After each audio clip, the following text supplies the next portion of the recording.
உலக வாழ்க்கை, உலகியல் சுகங்கள், இந்த உலகிலை நீங்கள் ஆழமாக நீங்கள் நேசித்து விட்டால், பிறப்பு என்பது மீண்டும் மீண்டும் ஏன்னா பிறப்புக்கு காரணமானது இதுதான். நீங்க வாழ்ந்த வாழ்க்கை தான் இந்த பிறப்புக்கு காரணமாக அதான் பிறப்பு அறியார். இந்த பிறப்பை பற்றி தெரியாதவர்கள் தான் இந்த மாரி ஒரு நல்ல வாழ்க்கைய வாழணும்னு நெனப்பாங்க. ஆனா மரப்பிலராகிய மாதவம் செய்வார் பிறப்பினை நீக்கும் பெருமை. அப்ப பிறப்பினை நீக்கும் பெருமை பெற்றோர் எப்படி இருப்பாங்க?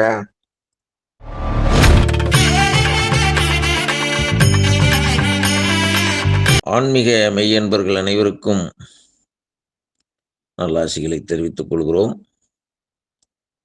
இன்றைய தினம் 6வது தந்திரத்தில் தவம் என்கின்ற ஒரு பகுதியிலே ஒரு சிறப்பான ஒரு பாடலை சிந்திக்க இருக்கின்றோம். பிறப்பறியார் பல பிச்சை செய் மாந்தர் சிறப்போடு வேண்டிய செல்வம் பெறுவர் மரப்பிலராகிய மாதவம் செய்வார் பிறப்பினை நீக்கும் பெருமை பெற்றாரே. ஒரு சிறப்பான பாடல், ரொம்ப ஆழமான ஒரு செய்தி இதுல இருக்கிறது. பிறப்பறியார் பல பிச்சை செய் மாந்தர். ரொம்ப திருமூலர் காலத்திலேயே செல்வச் செழிப்போடு ஒரு மனிதன் வாழ வேண்டும் என்றால் அவன் பிச்சை எடுத்துதான் செல்வச் செழிப்போட வாழ்றான் அப்படிங்கிற ஒரு செய்தியை பிச்சை செய் மாந்தர். நம்ம பிச்சைக்காரன் அப்படிங்கிற நம்ம அதாவது சாப்பாட்டுக்கு சாப்பாட்டுக்கு இல்லாதவர்கள் பிச்சை எடுப்பவர்கள் தான் நம்ம பிச்சை எடுப்பவர் அப்படின்னு நம்ம சொல்றோம். திருமூலர் காலத்துல பிச்சை செய் மாந்தர் சிறப்போடு வேண்டிய செல்வம் பெறுவர். இந்த உலகத்துல வசதியான ஒரு வாய்ப்பு வாழ்க்கை எல்லாமே பிச்சை எடுத்த வாழ்க்கை தான் அப்படின்னு சொல்றாரு. ஒரு வகையில பார்த்தோம்னா அது ஒரு ஒருத்தர் ஒரு பெரிய வசதி வாய்ப்போட வாழணும் அப்படின்னு சொன்னா பல பேருடைய உழைப்பு சுரண்டி தான் சாப்பிட முடியும். பல பேருடைய உழைப்பை சுரண்டினால்தான் ஒரு பணக்காரர் ஒரு சிறப்போடு வேண்டிய செல்வம் பெறுவார் அப்படிங்கிறார். இப்ப இவங்களை ஒரு வார்த்தையை போடுறாரு, என்ன பிறப்பறியார் அப்படிங்கிறாரு. பிறப்பு அறியார் அப்படின்னா பிறப்பினுடைய ரகசியத்தை அறியாதவர்கள் தான் அந்த உலகத்துல சிறப்பான ஒரு வாழ்க்கை பணத்தோடும் செல்வத்தோடும் வாழ வேண்டும் என்று நினைப்பார்கள். அவர்கள் பிச்சை செய் மாந்தர் அப்படிங்கிறார். அப்படி பெற்று அவங்க சிறப்போடு வேண்டிய செல்வம் பெற்று உலகத்துல வாழ்வாங்க. ஆனா அடுத்த இதுல சொல்றாரு, மரப்பிலராகிய மாதவம் செய்வார் பிறப்பினை நீக்கும் பெருமை பெற்றாரே. இங்க ஒண்ணு பிறப்பறியாருங்கிற ஒரு செய்தியை சொல்றாரு, இன்னொன்னு பிறப்பினை நீக்கும் பெருமை அப்படிங்கிறத பத்தி சொல்ல. இது 2 வார்த்தை தான் இந்த பாடல்ல ரொம்ப நுட்பமானது. அப்ப இந்த பிறப்பினுடைய ரகசியம் தெரிந்தவர்கள் இந்த சிறப்பான வாழ்க்கை என்று கருதக்கூடிய இந்த உலகியல் செல்வம், பதவி, பட்டம் அப்படிங்கிறதெல்லாம் இது கருத மாட்டார்கள். என்ன காரணம் அப்படின்னா, இது நீங்க கருதிட்டீங்க அப்படின்னா பிறப்பு நீங்காது. அதுதான் அதுல இருக்கிற ரகசியம். உலக வாழ்க்கை, உலகியல் சுகங்கள், இந்த உலகிலை நீங்கள் ஆழமாக நீங்கள் நேசித்து விட்டால், பிறப்பு என்பது மீண்டும் மீண்டும் ஏன்னா பிறப்புக்கு காரணமானது இதுதான். நீங்க வாழ்ந்த வாழ்க்கை தான் இந்த பிறப்புக்கு காரணமாக அதான் பிறப்பு அறியார். இந்த பிறப்பை பற்றி தெரியாதவர்கள் தான் இந்த மாதிரி ஒரு நல்ல வாழ்க்கையை வாழணும்னு நினைப்பாங்க. ஆனா மரப்பிலராகிய மாதவம் செய்வார் பிறப்பினை நீக்கும் பெருமை. அப்ப பிறப்பினை நீக்கும் பெருமை பெற்றோர் எப்படி இருப்பாங்க? இப்ப நீங்க ஒரு சிலர் பற்றி நான் சொல்லுகிறோம். உங்களை நீங்க பாத்தீங்கன்னா, மடப்புறம் தட்சிணாமூர்த்தி சுவாமிகள்னு ஒருத்தர் இருந்தார். திருவாரூர் போனீங்கன்னா அதுக்கு பக்கத்துல இருக்க மடப்புறம் அப்படின்னு ஒரு ஊரு. அங்க தட்சிணாமூர்த்தி சுவாமிகள் அவர் ஒரு அதாவது ஒரு அழுக்கு வேஷ்டி ரொம்ப சாக்கடை பக்கத்துல தான் உட்கார்ந்துருப்பாரு. உடம்பு பூரா குளித்து பல நாட்கள் இருக்கும். ஒரு பார்ப்பதற்கு ரொம்ப அருவருப்பு, ஒரு சாதாரண மனிதர் பார்ப்பதற்கே அருவருப்பாக இருக்கிற ஒரு தோற்றம். அவரை பார்த்தா அவர்கிட்ட போய் பார்த்து பேசணும் அப்படின்னு தோணாது. ஆனால் வந்து சரபோசி ராஜாவுக்கு ஒரு குன்ம நோய். குன்ம நோய்க்கு பல வைத்தியர்கள் மருந்து கொடுத்தும் அது தீரவில்லை. குன்ம நோய்னா வயிற்றுல இருக்கும், அது ஒரு குன்மம். அது அந்த குன்ம நோய் வந்துச்சுன்னா அது வந்து அது எப்படி இருக்கும் அப்படின்னு நீங்க இவருடைய, அதாவது அப்பர் சுவாமிகளுடைய தேவாரத்துல அதை படிச்சீங்கன்னா, உருட்டி அப்படியே முறுக்கி அந்த வயிற்றுல இருக்கிற குடலைகள்லாம் சுருட்டி முறுக்கி பிழிஞ்சா எப்படி இருக்குமோ அப்படி இருக்கும் அப்படிம்பாரு. ஏன்னா அவரு அதே மாதிரி அனுபவிச்சவர், குன்ம நோயை அனுபவித்தவர். உருட்டி சுருட்டி முறுக்கி அப்படிங்கிற வார்த்தையெல்லாம் போடுவார். அந்த மாதிரி ஒரு மோசமான ஒரு வயிற்று வலி ராசாவுக்கு வந்துருச்சு. பல இடத்தில் வைத்தியம் பார்த்தும் தீரவில்லை. அப்ப யாரோ ஒருத்தர் சொல்றாங்க, அந்த மடப்புறம் தட்சிணாமூர்த்தி சுவாமிகளை போய் பார்த்தா உங்களுக்கு நோய் குணமாகும் அப்படின்னு சொல்றாங்க. அவர் வர்றாரு, பார்க்கிற தோற்றத்தையே பார்த்துட்டு இவர் ரொம்ப குளித்து ரொம்ப நாளா இருக்கிற மாதிரி தெரியுது. உடம்பு பூரா சாக்கடை வாசம் வீசுது. ஒரு சுத்தம் இல்லாதவன் ஒரு அரசன் எப்படி இருப்பான்? ஆனா எவ்வளவு இப்ப இருக்கிறவங்க ஒருத்தரையே ஒரு யாராவது அசுத்தமா இருந்தா கிட்ட போறதுக்கு முகம் சுளிப்பார்கள். ஒரு தடவை வந்து பார்த்துட்டு மகாராஜா திரும்பி போயிடுறாரு. அவர்கிட்ட வந்து இவரை போய் ஏதோ மனநிலை பாதிக்கப்பட்ட ஒரு மாதிரி இருக்காரு இவரு வைத்தியம் சொல்றதா, இவர் இந்த வைத்தியத்தை கேட்டு நம்ம இது பண்ணுவோமா அப்படின்ட்டு வந்து பார்த்துட்டு கிட்ட பார்த்துட்டு அவரிடம் ஒண்ணுமே பேசாம திரும்பி போயிட்டாரு. போயிட்டு அப்புறம் இது பண்ணும்போது, என்னப்பா ஒரு சரியான பைத்தியம் மாதிரி இருக்காரு, உடம்பு பூரா அழுக்கு இதா இருக்கு, சாக்கடை இதா இருக்கு, ஒரு ரொம்ப அசுத்தமா இருக்கிறாரு. அவர்கள் போய் என்ன போய் மருந்து கேட்க சொல்லியிருக்கீங்களே அப்படின்னு சொல்லும்போது, இல்ல உங்க நோய் குணமாகணும்னா நீங்க அவர்கிட்ட போனாதான் இதாகும். மறுதடவை அப்புறம் இப்ப என்னடா இப்படி எல்லாம் சொல்றாங்களே அப்படின்ட்டு மனதை தயார்படுத்திட்டு ஒரு வகையா அங்கேருந்து வர்றாரு. அதை விட மோசமா ஒரு அழுக்கு இது பண்ணிக்கிட்டு ரொம்ப பேட் ஸ்மெல் அடிக்கும். அந்த மாதிரி ஒரு இது அவரு அன்னைக்கு அந்த மாதிரி இருக்கிறாரு. கெட்ட வாடை வருது என்றாலும் இவருக்கு வயிற்று வலி ரொம்ப மோசமா இருக்கிறதுனால மனதை எல்லாம் ஒரு மாதிரி ஆக்கிக்கிட்டு போய் கையை நீட்டுறாரு. அவரே ரொம்ப அருவருப்பா கருதுறாரு ராசா. கையை நீட்டினோடனே வாயிலேருந்து ஒரு எச்சியை துப்பி இதை சாப்பிட்றோம் அப்படிங்கிறாரு. எப்படி இருக்கும் மன்னனுக்கு? ஆனா அதை சாப்பிட்டுருக்காருன்னா அவருக்கு எவ்வளவு வலி இருந்திருக்குன்னு நீங்க கற்பனை செஞ்சு பாருங்க. ஒரு அரசன் ஒரு கையை கூப்பிட்டு கையை இதை துப்பி இதை நீ சாப்பிடு அப்படின்னோடனே ஒரு சரி வயிற்று வலிக்கு இது பரவாயில்ல அப்படின்னு நினைச்சிட்டு அதை அப்படியே சாப்பிட்டாரு. நோய் குணமாயிட்டு. அப்ப அவர் வந்து நீங்க ஏன் இப்படி இருக்கிறீங்க, உங்களுக்கு நல்ல ஒரு வாழ்க்கையே தேவையான அளவு எல்லாம் கொடுக்குறோம், உங்களுக்கு இது பண்ணி இருக்கலாம் அப்படிங்கும்போது அதை அவர் ஏற்றுக்கொள்ளவில்லை. அது ஏன் அவர் வந்து அப்புறம் அதை நீங்க ஞாபகார்த்தமா அந்த வயிற்று வலி தீர்ந்தது ஞாபகார்த்தமா ஒரு பெரிய யாழ் செஞ்சு வச்சிருக்காரு. நீங்க மடப்புறம் போனீங்கன்னா அந்த யாழை நீங்க பார்க்கலாம். சரபோசி மகாராஜா சரி அவருக்கு வயிற்று வலி தீர்ந்த ஞாபகமா அதை பண்ணியிருக்காரு. ஆனா அவர் சொன்ன வேற எதையும் அவர் ஏற்றுக்கல. அவர் அதுக்கு நிலபுலங்கள் இதெல்லாம் கொடுக்குறேன் அப்படின்னு தானங்கள்லாம் கொடுக்குறேன்னால அவர் ஏற்றுக்கல. அவர் அந்த செய்தியை எங்க திருமூலர் சொல்றாரு பாருங்க. மரப்பிலர் ஆகிய மாதவம் செய்வார் பிறப்பினை நீக்கும் பெருமை பெற்றாரே. பிறப்பினை நீக்கும் பெருமை ஏன்னா இது வந்து இது தவங்கிற பகுதியில தான் இந்த பாடல் வருகிறது. இந்த பிறப்பினை நீக்கும் ரகசியங்கிறங்க என்ன அப்படின்னா, ஒரு மனிதருக்கு வந்து வசதி வாய்ப்பே இல்லாமல் ஒரு மனிதன் வந்து ஒரு ஏழ்மை வாழ்க்கை வாழ்றான் அப்படிங்கிறது வேற. அனைத்து வசதி வாய்ப்புகள் இருந்தும் ஒருத்தர் ஏழ்மையாக வாழ்கிறார் என்பது வேற. இப்ப இந்த பிறப்பினை நீக்கும் பெருமை அப்படிங்கிறது என்ன அப்படின்னா, இந்த உலகியலில் உலக இன்பங்களை அனுபவிக்கின்ற அனைத்து வாய்ப்புகள் இருந்தும் அதை தூக்கி எறிகிற ஒரு பாங்கு இருக்கிறதே, அதுதான் பிறப்பினை நீக்கும் பெருமை. ஏன்னா அது அது நீங்க வந்து நீங்க எந்த அளவுக்கு நீங்க இந்த உலகியல் சுகங்களை உள்ள வாங்குறீங்களோ அந்த அளவுக்கு உங்களுக்கு வந்து பிறப்பு நீங்காது.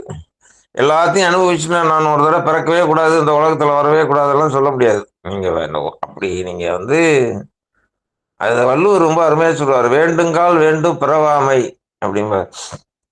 நம்ம எதாவது ஒண்ணு வேண்டணும்னா இன்னொரு தடவை பிறக்கக்கூடாது அப்படின்னு வேண்டணும் அப்படின்ட்டு அந்த 1.25 அடியில 3/4 அடியில அடுத்த வரியில சொல்றாரு பாருங்க.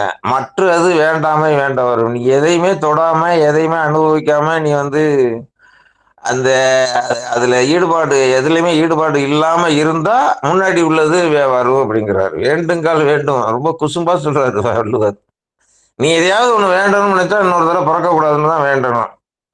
அப்ப அது இன்னொரு தடவை பிறக்கக்கூடாதுன்னு நீ நினைச்சீன்னா, நீ எதையுமே அனுபவிக்கணுங்கிற ஆசையில இருந்து நீ விடுபடணும் அப்படிங்கிறார் 2வது வரியில. அந்த மாரி அத மாரி ஒரு செய்திய தான் இங்கும் மரப்பிலராகிய மாதவம் செய்தார். இந்த மரப்பிலராகியே அப்படிங்கிறது என்னன்னா, மறப்பு இல்லாத அதாவது அந்தி பகல் அற்ற நினைவு அருள்வாயே. இது இது வந்து என்னன்னா, இது இவருடைய அருணகிரிநாதருடைய குசும்பு. அந்தி பகல் அற்ற அது அந்தி பகல் அற்ற அப்படின்னாலே இது காலையா இது மாலையா என்ற நினைவு அற்ற நிலையில வந்து அதுக்கு பேர் மறதி தானே.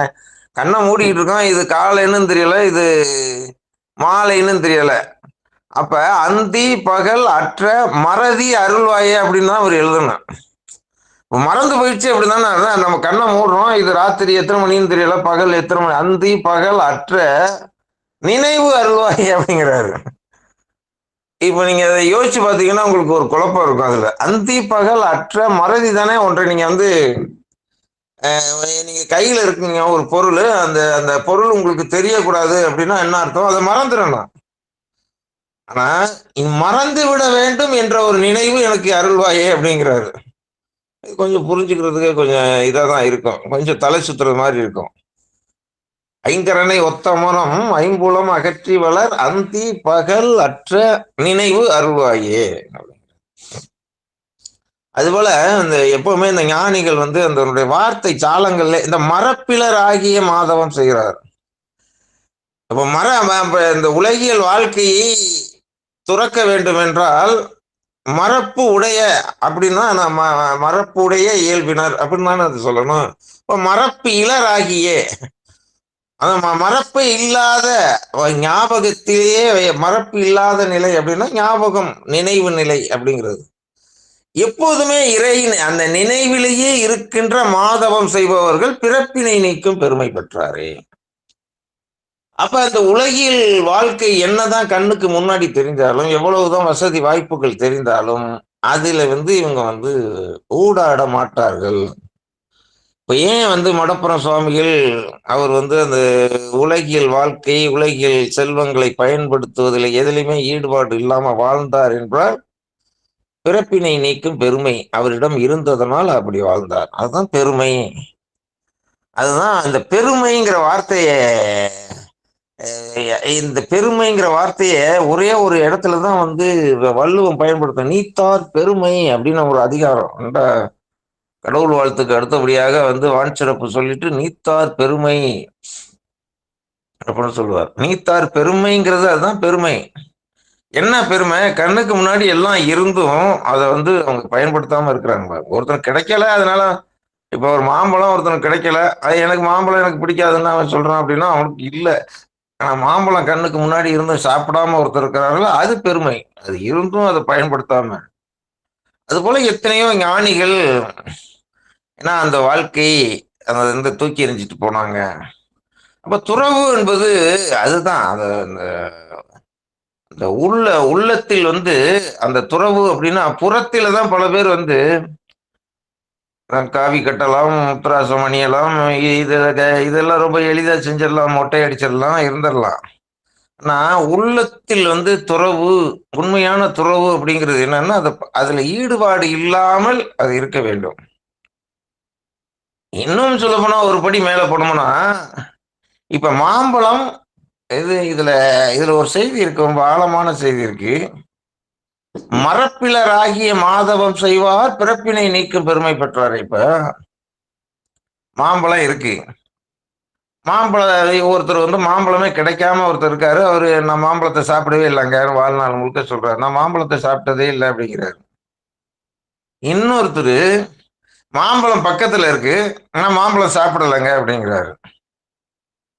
இன்னொருத்தர் இருக்காரு, அவர் எப்படின்னா மாம்பழத்தை வந்து அந்த மாம்பழத்தினுடைய துண்டுகளை நாக்குல வச்சு நான் மாம்பழம் சாப்பிடல அப்படிங்கிறாரு.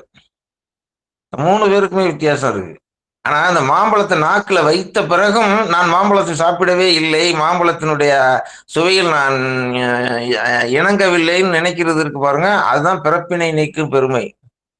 அதுல அது அந்த உலகியல் எதுவும் அப்படியே உள்ளே நுழைந்தால் அந்த உலகியலில் இருந்தாலும் அது உள்ளே நுழையாமல் அவர்களுடைய பெருமை இருக்கிறதே அதுதான் நீத்தார் பெருமை அப்படிங்கிற இதுல அதை ரொம்ப தெளிவா வள்ளுவர் சொல்றாரு. அதை தான் இங்க சொல்றாரு. மரப்பிலராகிய மாதவம் செய்வார் பிறப்பினை நீக்கும் பெருமை பெற்றாரே.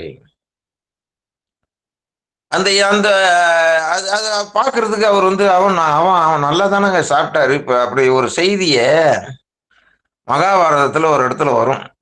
அது எங்க வரும் அப்படின்னா, ஒரு தடவை வியாசர் என்ன பண்ணுவாரு, கங்கையை கடக்க வேண்டும். அப்ப கங்கையை கடக்கணும் அப்படின்னு நினைக்கும்போது கங்கையில தண்ணி நிறைய வருது. கங்கையில இது அப்போ ஓடமெல்லாம் இல்ல. கங்கை கரை புரண்டு ஓடுகிறது. இவர் போய் நிக்கிறாரு. இந்த கரையில இருந்து அந்த கரைக்கு போக வேண்டும். அப்ப அந்த கங்கா தேவியை பார்த்து சொல்றாரு, நான் காலையில இருந்து இதுவரை விரதம் இருப்பது உண்மையானால் எனக்கு வந்து இந்த கங்கை வழிவிட வேண்டும் அப்படின்னு சொல்லுவாரு. அது கங்கை வந்து வழிவிட்டுரும். ஆனா அவரோட ஒருத்தர் போறாரு. இன்னும் அந்த மனிதர் காலையில இருந்து அவர் நல்லா சாப்பிட்டுருப்பாரு. அவர் ஒருத்தர் விருந்தினர் விருந்து அவருடைய உபசரிக்கிறாரு. அவர் அவர் சாப்பிடணும்னு நினைக்கிற ஒருத்தர் உபசரிக்கிறாரு. அதை வாங்கி சாப்பிடுகிறார். ஆனா அவரு விருந்தளிப்பவருடைய மனம் கோணக்கூடாது அப்படின்னு இவர் சாப்பிட்டாரே தவிர, இவருடைய உள்ளார்ந்த ஒரு நிலையில இவர் விரதம் இருக்கிறார் என்ற நிலையில அப்படியே இருக்கிறார். இவர் விரதம் இருக்கிறேன் அப்படிங்கிற அந்த மனநிலையில அந்த இதுலயே இருக்கிறார். இந்த பிரம்ம நிஷ்டை அப்படின்னு அந்த நிலையில இருக்காரு. அவர் ஒண்ணு கங்கை வழி விடுகிறது. இன்னும் அது ஒரு பொய்ய சொல்லியிருக்காரு. கங்கை வழி விட்டுருக்கு. அவருக்கு அவரோட வந்தவருக்கு தலை சுத்தல் வருது. அந்த பக்கம் சொன்னாரு, என்னங்க நீங்க காலையில இருந்து நிறைய தானே சாப்பிட்டீங்க. நீங்க கங்கை கரையில இருந்துகிட்டு நான் காலையில இருந்து விரதம் இருப்பது உண்மையானால் இது வழிவிடணும்னு சொல்லி வழிவிட்டுருக்கிறது. என்ன நடக்குதுன்னு சொல்லும்போது, நான் சாப்பிட வேண்டும் என்று நினைத்து சாப்பிடுவது என்பது வேறு. இன்னொருத்தர் பார்வை அவர் மனம் கோணக்கூடாதுன்னு அவர் கொடுத்திருக்காரு. அன்பா ஒருத்தர் கொடுத்திருக்காரு. அதை கொடுக்கும் பொழுது அதை நான் வந்து வேண்டான்னு சொன்னா அவருடைய மனம் பாதிக்கும். அதனால அவருக்காக சாப்பிட்டது, எனக்காக நான் சாப்பிடல. நான் விரதம் இருக்கிறது இதுதான். நான் விரதம் தான் இருக்கிறேன் அப்படின்னாரு. அந்த மாதிரி எல்லாம் துறவுனுடைய மேன்மைகள் இருந்தது. துறவு அப்படிங்கிறது அதுதான். அதாவது ஒரு பொருளை பயன்படுத்தாமல் இருப்பது ஒரு நிலை. ஒரு பொருளை பக்கத்தில் வைத்துக்கொண்டு வேண்டாம் என்று இருப்பது ஒரு நிலை. ஒரு பொருளின் பயன்பாட்டில் அதில் துய்த்தல் உணர்வு இல்லாமல் இருப்பது ஒரு நிலை. அந்த துய்த்தல் அப்படிங்கிறது இல்லாமல் இருக்கிற நிலையைத்தான் மரப்பிலர் ஆகிய மாதவம் செய்வார். அந்த ஒரு வார்த்தை ஒரு சீர் இருக்கிறதே அதனுடைய ஆழமான செய்தியை உணர்ந்து படித்தோம் அப்படின்னா திருமூலருடைய உண்மைத்தன்மை நம்மளுக்கு தெரிய வரும். பிறப்பினை நீக்கும் பெருமை பெற்றாரே அப்படிங்கிறார். அவங்க பிறப்பினை நீக்கும் பெருமை ஏன் அப்படின்னா அந்த வந்து இது நீங்க உண்மைன்னு நீங்க மனத்தளவு இந்த உலகம் நீங்க பயன்படுத்தாமல் இருக்கலாம். இந்த பணத்தை பயன்படுத்தாம நீங்க இருக்கலாம். ஆனா பணத்தினுடைய தேவை உங்களுக்கு எப்படியோ நேரடியாவோ டைரக்டோ அல்லது இன்டைரக்டோ இப்ப நீங்க பணமே வேண்டாம் அப்படின்னு நீங்க நினைக்கிறதுங்கிறது சரி. இங்க இருக்கிறீங்க. ஆனா திடீர்னு உங்க உடம்புல ஒரு நோய் வந்துருச்சு. ஆனா அந்த அப்போ வந்து பணம் தேவைப்படுது. ஆனா நீங்க பயன்படுத்தலை. நீங்க என்ன சொல்லிட்டு இருக்கீங்க? பணத்தை தொடுவதில்லை. பணத்தை நான் கையால் தொடுவதில்லை. ஆனா இன்னைக்கு 4,00,000 ரூபாய் பணம் இருந்தால் தான் உங்க நோயை நீக்க முடியும் அப்படின்னா அப்ப அப்ப என்ன அந்த நோய் உள்ள வருத்தும் போது அப்ப என்ன நினைப்பீங்க? இப்ப நம்ம வந்து இது நாள் வரையிலும் பணத்தை தொடக்கூடாது. நம்ம பற்றற்ற ஒரு வாழ்க்கை வாழ்கிறோம். ஆனா இன்னைக்கு பணத்தினுடைய தேவை இருக்கு. 4,00,000 ரூபாய் இருந்தால் தான் இதுல இருந்து இது பண்ண முடியும் அப்படின்னா அப்ப பணத்தை தொற்றிருந்தால் பரவாயில்லையோ அப்படின்னு நீங்க நினைச்சிட்டீங்க அப்படின்னா ஏதோ ஒரு வகையில் நீங்க அதை வந்து கமிட் ஆகிட்டீங்க. ஏதோ ஒரு வகை உங்களுக்கு பணம் தேவைப்படுகிறது. அப்ப நீங்க பயன்படுத்தாவிட்டாலும் பணத்தின் ஏதோ ஒரு வகையில் நீங்க அதுல சிக்கி கொண்டீர்கள் அந்த உலகியல் இதோட. அது அது பிறப்பினை பிறப்பை மீண்டும் மீண்டும் அந்த பிறப்பினுடைய இதை பிறப்பறியார் என்ற லிஸ்ட்ல தான் நீங்க சேருவீங்க. பிறப்பு அறியார்கள் அப்படிங்கிற அது எது நீங்கள் வந்து கொண்ட கொள்கைக்கும் உங்க வாழ்க்கையில பணம் வேண்டாம், அவன் அது அந்த உலகியல் செல்வம் வேண்டாம் அப்படின்னா, உலகியல் செல்வம் என்னைக்கும் உங்களை வந்து நேரடியாகவோ மறைமுகமாகவோ உங்களை வந்து அதை அச்சுறுத்தி விடக்கூடாது. அதுதான் உங்களுடைய அப்புறம் நீங்க வந்து பணம் இருந்திருந்தா வந்து நல்லா இருந்திருக்குமே அப்படின்னு நினைக்கிறது மாதிரியான நிலை வரக்கூடாது. அது மாதிரி வராமல் இருந்தாதான் வந்து இல்லைன்னா அந்த வினை வந்து வேற ஒரு வகையில் மாயை வந்து நீங்க சொன்னீங்கல்ல அது மாதிரிதான் பல பேர் சிக்குவாங்க. எனக்கு உலகம் வேண்டாம், உலக பொருள்கள் வேண்டாம் அப்படின்னு. ஆனா பணம் இருந்திருந்தா தப்பிச்சிருக்கலாமே அப்படின்னு நினைக்கும் போது அப்போ வந்து என்னன்னா அந்த உலகில நீங்க ஜெயிக்க முடியலைன்னு அர்த்தம். வினை வென்றிருக்குன்னு அர்த்தம். வினை இருந்தாதான் வினையை நீங்க வெல்லணும் அப்படின்னு சொன்னா நீங்கள் வெறும் கோட்பாட்டில் மட்டும் நீங்க வந்து இந்த உலகில் அதனாலதான் மேல சொல்லிட்டார், பிறப்பறியார் பிச்சை செய் மாந்தர் சிறப்போடு வேண்டிய செல்வம் பெறுவர். வேண்டிய செல்வம் பெறுவர். இந்த பிறப்பறியார்கள் அவங்க என்ன பண்ணிடுவாங்க, எனக்கு வந்து இந்த உலகியல் தேவை, பணம் தேவை, பணம் இருந்தாதான் உடம்பு சரியில்லை அப்படின்னா பணத்தை தூக்கி எறிஞ்சாதான் நான் வைத்தியம் பார்க்க முடியும் அப்படின்னு நினைச்சா நீங்க வந்து பிச்சை செய் மாந்தர் அந்த லிஸ்ட்ல சேர்ந்துருங்க. சிறப்போடு வேண்டிய செல்வம்லாம் இறைவன் இப்ப இது அபிராமி பட்டர் இறைவன்கிட்ட கேட்டார்ல, தனம் தரும் கல்வி தரும் ஒரு நாளும் தலைவரியா மனம் தரும் தெய்வ வடிவம் தரும் நல்ல எல்லாம் தரும். இந்த மாதிரி எல்லாரும் வேண்டுதல் வச்சுக்கிட்டு இருக்க மாட்டாங்க. அபிராமி பட்டர் அவர் கேட்டார், அவர் நிலையில இருந்து கேட்டார். அவர் பிறப்பறியார் நிலையில இருந்து கேட்ட நிலை. அழியாத செல்வம் தருவாய் சிதம்பர தேசிகா அப்படின்னு தான் சொல்லுவேன். எனக்கு வந்து இந்த உலகியல் இதெல்லாம் வேண்டாம், அறியாத ஆன்ம அருள் செல்வம் தான் எனக்கு வேணும். செல்வரை பின் சென்று உபசாரம் பேதி பல்லினை காட்டி பரிதியாவியாமல் எனக்காம் என்ற இடத்தே அல்லல் அற்று இருப்பேன். செல்வம் தருவாய் சிதம்பர தேசிகா அப்படின்னாரு. எனக்கு அருள் செல்வத்தை நீ கொடு. பரிகாசம் பேசிக்கிட்டு தெரியுது அந்த செல்வத்தை நான் கேட்கல அப்படின்னு பட்டினத்தார் கேட்பார். அதனால தவம் என்பது என்ன அப்படின்னா, மீண்டும் மீண்டும் பிறப்புக்கு ஏதுவான அந்த செயலில் இருந்து நம்மளை முற்றிலும் விலக்கி கொண்டு மரப்பிலராகிய மாதவம் செய்கின்ற நிலைதான் தவம். அதனாலதான் தவமும் தவமுடையோர்க்கே ஆகும், அவம் அகுது இல்லார் மேற்கொள்வதுன்னு வள்ளுவர் சொல்லிட்டாரு. தவம் செய்யறவங்க தவம் செய்ய அந்த தவம் அப்படிங்கிற ஒரு நிலைக்கு துறவினுடைய முழுமை பெற்ற தவம் அப்படிங்கிறது என்னன்னா, அந்த அந்த உலகில் செல்வம் நேரடியாகவோ மறைமுகமாகவோ உங்களை அச்சுறுத்தக்கூடாது. அப்படிப்பட்ட ஒரு வாழ்க்கையை தான் வாழ்ந்து பல ஞானிகள் ஈடேறினார்கள். அதைத்தான் நீங்க சொல்லுவார், பிறப்பறியார் பல பிச்சை செய் மாந்தர் சிறப்போடு வேண்டிய செல்வம் எல்லாம் பெற்று வாழ்வர். மரப்பிலராகிய மாதவம் செய்வார் பிறப்பினை நீக்கும் பெருமை பெற்றாரே. பெருமை பெற்றாரே. அவர்கள் அந்த பெருமையை அவர்கள் வாழ்க்கையில் பெறுகிறார்கள்.